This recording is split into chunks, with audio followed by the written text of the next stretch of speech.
Welcome to my YouTube channel. दोस्तों जैसे कि हम लोग देखें, ठीक है, बैंक निफ्टी जो क्लोजिंग दी 44,584, लेकिन उसका फाइनल क्लोज जो आई 44,603 में। ठीक है दोस्तों, जैसा कि आप जानते हो कि मैं करीब 1-1.5 महीने से वीडियो नहीं बना रहा था, क्योंकि मेरी पापा की थोड़ा तबीयत ख़राब थी, जिसके कारण मैं बना नहीं पा रहा था आप लोगों के लिए।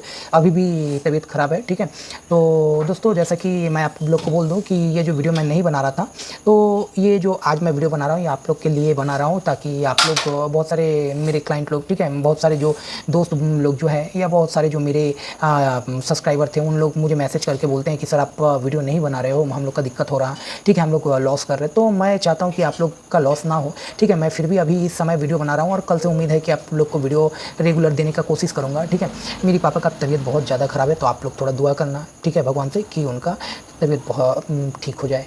ठीक है, तो दोस्तों मैं आपको, आइए हम लोग देख लेते हैं, हम लोग पहले बात कर लेते हैं बैंक निफ्टी का। जैसे कि हम लोग जानते हैं दोस्तों कि बैंक निफ्टी में जो सपोर्ट है, ठीक है, 44,000 करीब 100 से 170 के आसपास। ठीक है, 100 से 200 के बीच में बहुत स्ट्रॉन्ग सपोर्ट है। ठीक है, तो ये सपोर्ट में बैंक निफ्टी बहुत बार ठीक है घूम के गई है, एक बार नहीं बहुत बार टच करके गई है। ठीक है, तो इस सपोर्ट को बैंक निफ्टी अगर मान लो तोड़ती है, इस सपोर्ट को अगर बैंक निफ्टी तोड़ती है, मान लो 44,000, ठीक है, 44,060 को अगर बैंक निफ्टी तोड़ती है, ठीक है, तो फिर जो कि ये मैं पहले का बता रहा हूँ, ठीक है, आपके दिमाग में ये आ जाए इसलिए मैं आपको बता रहा हूँ। और बाकी अभी कहाँ पे सपोर्ट है अभी फिलहाल का, तो वो सब कुछ मैं बताऊँगा। तो जैसा कि मैं बताया कि 44,060, ठीक है, आप मान लो वो 60 को भी छोड़ दो, 44,000 अगर ब्रेक करती है तो करीब के करीब 43,500 तक जा सकती है। ठीक है, बैंक निफ्टी। अच्छा, आइए एक बात मैं आपको पहले बता दूं, अभी जो है बैंक निफ्टी हम लोग देख रहे हैं कहाँ पे है। तो बैंक निफ्टी में देखो, जैसा कि हम लोग जानते हैं कि कल जो दिखा रही है एसजीएक्स, ठीक है, एसजीएक्स दिखा रही है कि नेगेटिव खुलने का, सॉरी, एसजीएक्स दिखा रही है नेगेटिव खुलने का बैंक निफ्टी, लेकिन पता नहीं कहीं ना कहीं कैंडल मुझे बता रही है कि कल थोड़ा बहुत गैप अप हो सकता है। अब वो एसजीएक्स निफ्टी बता रही है, लेकिन कैंडल जो बंद की है, क्लोज दी है, वो ऐसा बंद की है कि वो जब ऊपर खुलती है, गैप अप खुलती है, तो तभी आपको इस टाइप का वो बंदी देती है, क्लोज देती है। तो आइए हम लोग देख लेते हैं कल कहाँ खुलती है। हम लोग सभी जो गैप अप, गैप डाउन, या फिर अगर फ्लैट खुली तो उसके बारे में भी बात करते हैं। तो जैसा कि दोस्तों हम लोग जानते हैं कि बैंक निफ्टी, ठीक है, अभी जो बैंक निफ्टी का सपोर्ट है, ठीक है, जो मिनिमम सपोर्ट जो ये आपको मैं बता दूं, देखो करीब के करीब ये आपको बिल्कुल ध्यान में रखना पड़ेगा 44,500 का। ठीक है, 44,500 नहीं, 44,477। ठीक है, इसको आपको बिल्कुल ध्यान में रखना पड़ेगा। ठीक है, ये जो है आपका बहुत इंपॉर्टेंट एक सपोर्ट है, जहाँ से मार्केट कई बार घुमा है। ठीक है, यहीं से। और आपको मैं बता दूँ कि अगर इसको तोड़ता है, ब्रेक करता है, तो फिर मार्केट कहाँ तक जाएगा, बिल्कुल फिर से 44,200 के आसपास फिर जाएगा। ठीक है, अगर मान लो 44,477 को तोड़ता है तो वहाँ से करीब 250 पॉइंट नीचे। अच्छा, अब अगर कल जैसा कि मैं बोल रहा हूँ कि कैंडल तो दिखा रही है गैप अप का, लेकिन गैप डाउन खुल सकता है। ठीक है, क्योंकि वो एसजीएक्स निफ्टी दिखा रही है कि गैप डाउन खुलेगी। तो उसके हिसाब से मैं आपको बता देता हूँ कि अगर मान लो गैप अप खुलती है तो गैप अप कितना खुल सकती है। तो गैप अप अभी जो है बंदी दिया है करीब 44,600 के आसपास, तो गैप अप ज़्यादा से ज़्यादा खुल सकती है कहाँ पे, तो गैप अप 44,750 के आसपास। ठीक है, और उसी के आसपास 44,777, ठीक है, ये वहाँ पे रेजिस्टेंस है, बहुत स्ट्रॉन्ग रेजिस्टेंस। ठीक है, जहाँ से मार्केट बहुत बार घूमी है। तो हम लोग को क्या करना पड़ेगा, हम लोग को वेट करना पड़ेगा किसका, तो हम लोग को वेट करना पड़ेगा, अगर आप मान लो खेलना भी अगर चाहते हो, तो ऊपर में अगर खेलना भी चाहते हो तो भी अगर ऊपर खेलना भी चाहते हो तो भी जो है आपको तो भी आपको करीब के करीब याद रखना पड़ेगा 44,810। ठीक है, इसको अगर क्रॉस करता है तो ये करीब के करीब जा सकता है कहाँ पे, तो 44,940। तो ये जब तक ना, ठीक है, ये भी आप लोगे तो ये रिस्की में ही लोगे, क्योंकि सामने ही आपको बहुत सारा मल्टीपल रेजिस्टेंस यहाँ पे बन चुके हैं। ठीक है, जिसके कारण आपको जब तक ना 45,003, ठीक है, इसको जब तक ना क्रॉस करता है, और एक बार अगर 44,010 को क्रॉस कर गया या 3 को क्रॉस कर गया, तो दोस्तों आइए हम लोग देख लेते हैं कि कल अगर मान लो गैप अप या गैप डाउन होती है तो क्या होता है। गैप अप 750 के आसपास खुल सकती है, 44,750। ये गैप अप अगर हुई तो इतना ही होगी, उससे ज़्यादा नहीं होगी। ठीक है, उससे ज़्यादा होगी तो ये स्लाइटली ब्रेकआउट हो जाएगी करीब 44,800 टू 44,900 की तरफ। ठीक है, तो ये 44,750 में एक बिल्कुल 780 के आसपास एक स्ट्रॉन्ग रेजिस्टेंस है, तो आपको बिल्कुल उसको ध्यान में रखना पड़ेगा। ठीक है, अच्छा, अगर मान लो गैप डाउन खुली तो क्या होगा।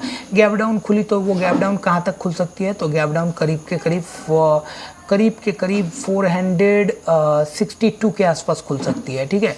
अगर मान लो 150 पॉइंट की गैप डाउन खुलती है तो करीब के करीब इसी जगह खुलेगी, ठीक है, 44,460 टू 70 के आसपास। तो इसके बाद आपको बिल्कुल ध्यान में रखना पड़ेगा कि वो क्या करती है, वहाँ कंसोलिडेशन करती है या फिर वो वहाँ पे क्या करती है, तो वहाँ कंसोलिडेशन करती है या फिर वो ब्रेक डाउन करती है नीचे, ठीक है। 44,460 का लेवल अगर वो तोड़ती है तो करीब करीब वो 44,220 के आसपास आ सकती है।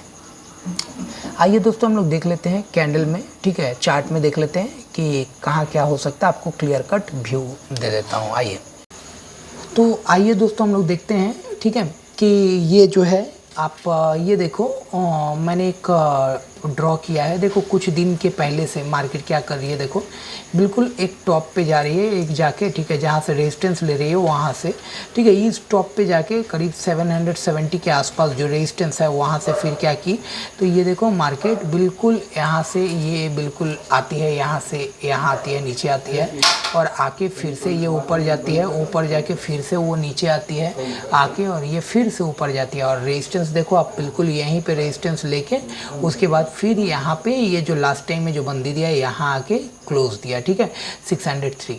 तो जैसा कि ये आप देख रहे हो, ठीक है, जैसा कि ये कैंडल मुझे बता रही है, ये देख के मैं ये कैंडल को बता सकता हूँ कि ये मार्केट गैप अप या सम पॉइंट्स ऊपर खुलनी चाहिए थी, नीचे नहीं खुलनी चाहिए।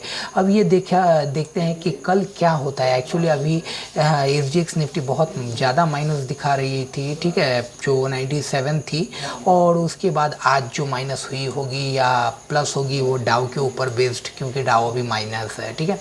तो हम लोग आइए सभी बात कर लेते हैं कल क्या हो सकती है क्या नहीं।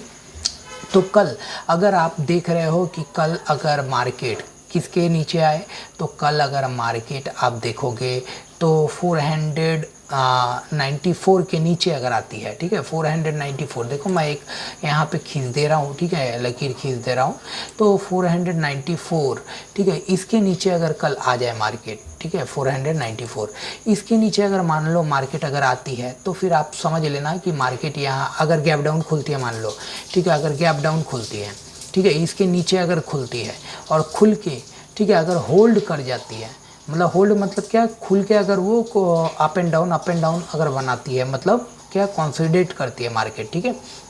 तो अगर मान लो मार्केट कंसोलिडेशन करने लगती है तो क्या होगा, तो यहाँ अगर मान लो मार्केट यहाँ पे खुल के यार यहाँ पे ये कंसोलिडेशन करने लगी, ठीक है, कंसोलिडेशन करने लगी, तो कंसोलिडेशन करने से क्या होगा, तो मार्केट हम लोग फिर उस समय हम लोग अगर गैप अप या गैप डाउन अगर खुलती है तो हम लोग कुछ बाय नहीं करेंगे वहाँ, ठीक है, हम लोग को वेट करना पड़ेगा। तो किसका, कि एक ब्रेकआउट का या किसी चीज़ का, ठीक है, ब्रेकआउट या ब्रेकडाउन का। तो मैं आपको बता दूं पहले कि ये जो है हम लोग अगर मान लो गैप डाउन खुलती है तो गैप डाउन खुलती है, तो अगर मान लो वो जहाँ पे गैप डाउन खुली, मान लो यहाँ से करीब के करीब 600 में बंद दिया है, 200 पॉइंट का, 200 नहीं, करीब 150 या 120-30 पॉइंट का नीचे खुली, तो आप लोग को वेट करना है जब तक, अगर मान लो इसको तोड़ दे, ठीक है, 494 को अगर तोड़ के वो नीचे आए, ठीक है, आप उससे भी थोड़ा नीचे पकड़ लो, ठीक है, ये मैं लगा दे रहा हूँ बिल्कुल इसके नीचे, हाँ, ये मान लो, ठीक है, तो ये अगर आ जाए 487, ठीक है, 487 को अगर ब्रेक करते हैं तो मार्केट कंफर्म वो कहाँ चली जाएगी, फर्स्ट यहाँ, उसके बाद ये जो गैप बनाई है लास्ट डे, ठीक है, गैप अप हुई थी और गैप बनाई है, तो इस गैप को शायद फिल कर ले, शायद नहीं कंफर्म फिल करिए अगर यहाँ तक आती है तो, ठीक है, तो करीब करीब कितना, तो 220 तक वो फिर जा सकती है, ठीक है, 220 तक, तो 220 तक जा सकते हैं, या जो लास्ट डे का जो लो है 179 उसको टच कर सकती है, ठीक है। तो दोस्तों अगर गैप डाउन खुली तो मैंने बता दिया कि क्या करना है, और अगर मान लो गैप डाउन खुल के वो इमीडिएट ऊपर आ जाती है 500 का, तो आपको फिर पुट उस समय पुट नहीं खरीदना है, आपको वेट करना है, ठीक है, और वेट करना है। और अगर मान लो गैप अप खुलती है, ठीक है, करीब 150 पॉइंट के आसपास गैप अप खुलती है, तो बिल्कुल हम लोग को कुछ नहीं लेना है, वेट करना है जब तक कि 44,800 को क्रॉस ना करे। 44,800 को अगर क्रॉस करती है तो फिर वहाँ 44,990 70 के आसपास तक जा सकती है। तो इसलिए थोड़ा सा वेट करना। 800 अगर गैप अप खुलती है तो 800 के आसपास, अगर 470 के आसपास उसका रेजिस्टेंस है तो उसको बिल्कुल क्रॉस होने देना। और 800 को क्रॉस अगर करती है तो वहाँ से आप रिस्क ले सकते हो करीब 150 पॉइंट का, ठीक है। तो 45,000 के पहले आप एक बार बेच दो और उसके बाद अगर मान लो 45,000 होल्ड हो गया तो उसके बाद फिर आप क्या कर सकते हो, फिर कॉल में बन सकते हो। लेकिन 45 अगर होल्ड हो गया तो, और 44,800 के ऊपर अगर होल्ड हुआ, अगर होल्ड हो गया, मान लो देख रहे हो उससे 800 नहीं तोड़ रही है, ठीक है, तो फिर आप वहाँ से एक कॉल ले सकते हो 150 पॉइंट का, ठीक है। और अगर मान लो कल फ्लैट खुल गई, मान लो 650 टू 550, अगर इस बीच में अगर खुलती है मार्केट, ठीक है, 650 से लेके, ठीक है, 550 के रेंज में, तो उस रेंज में आपको कुछ नहीं करना है, वेट करना है। और वेट करके, ठीक है, देखना है कि मार्केट का कंसोलिडेशन और बिहेवियर क्या है, ठीक है। और वो करीब जो 603, ठीक है, 603 को तोड़ के ऊपर जा रही है, जो कि क्लोज है हम लोग का, उसको तोड़ के ऊपर जा रही है, या फिर वो 500 जो इस लेवल को 491 को, ठीक है, 491 को वो नीचे तोड़ रही है। 491 नहीं, सॉरी, इसको आप रख लो, हाँ 487 को, ठीक है, उसको तोड़ रही है। क्योंकि यहाँ ऐसा रिस्क की जगह है, यहाँ आप कुछ भी लोगे जिधर भी उधर फंस जाओगे, ठीक है। क्योंकि ये तो हम लोग आइए देखते हैं कि ये जो चार्ट है, ठीक है, ये आप डेली चार्ट में देखिए, डेली चार्ट में क्या बनी है वो देख लेते हैं एक बार। तो डेली चार्ट में देखो एक डोजी बनी है जो कि एक ना नेगेटिव ना पॉजिटिव कैंडल है। लेकिन यहाँ पे एक बात है, देखो ये जो डोजी भी बनी है इसका हाइट देखो कितना है, बिल्कुल उसी जगह में। देखो ये 1 2 3 4 4 दिन 5 दिन 6 दिन में जो क्लोज दिया है, बिल्कुल देखो एकदम यहाँ है। अगर इसको क्रॉस करती है मान लो, ठीक है, 44,800 को अगर क्रॉस करती है तो फिर जो मैं आपको बोला, ठीक है, कि ये अगर इसको अगर मान लो करती है तो फिर इसका जो फर्स्ट टारगेट होगा वो कहाँ होगा, करीब 45,012 का होगा। और अगर 45,012 अगर क्रॉस कर लेती है तो करीब के करीब मार्केट जो जा सकती है वो करीब, मैं आपको बता देता हूँ, ठीक है, वो करीब के करीब जा सकती है 45,280 तक, ठीक है। तो दोस्तों बिल्कुल आप ये क्या बोलते हैं, ये जो लेवल है वो लेवल में ध्यान दे के रखो। और दोस्तों आइए हम लोग थोड़ा देख लेते हैं कि रिलायंस का क्या है, ठीक है। इसमें ही छोटा छोटा आप लोग को व्यू मैं बता दूं कि रिलायंस में जो है, रिलायंस कैसा कामकाज कर रहा है और रिलायंस कैसा रहेगा कैसा नहीं, ठीक है।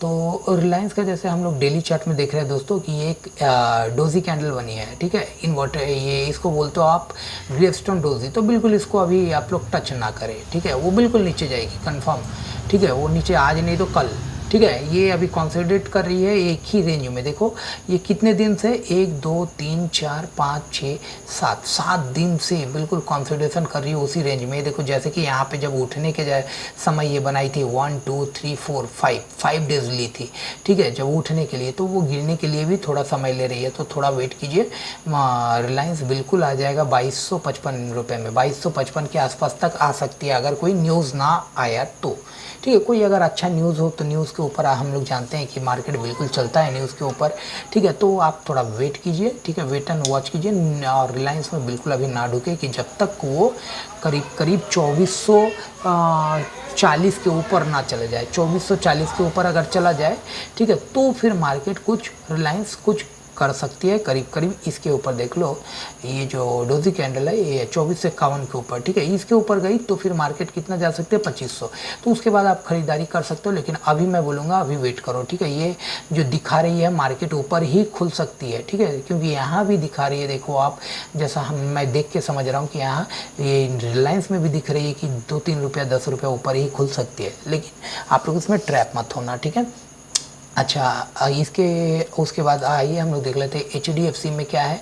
HDFC का देखो, HDFC में जो है करीब करीब 1520 तो यहाँ से जब तक ना ये क्रॉस करती है, ये यहाँ ठीक है 1570 को जब तक ना क्रॉस करती है तब तक एक बड़ा मूव नहीं आएगा। 1570 को क्रॉस करते ही वो एक बड़ा मूव देगी, कितना तो 1600 के आसपास। उसके बाद गैप को फिल करेगी, करीब करीब जा सकता है 1668 तक। लेकिन 1500 कहाँ तो 1570 को क्रॉस करने देना, उसके बाद ही लेना और उससे पहले नहीं, ठीक है। अभी अगर लेते हो तो वही कुछ एक पॉइंट अप डाउन, क्योंकि यहाँ रेजिस्टेंस सामने ही है जहाँ से वो हर बार घूमती है रेजिस्टेंस से, ठीक है। जहाँ सपोर्ट भी लेती है और रेजिस्टेंस भी बहुत स्ट्रांग है। रेजिस्टेंस कितना में है मैं आपको कल का रेजिस्टेंस बता दे रहा हूँ, आप देख लीजिए।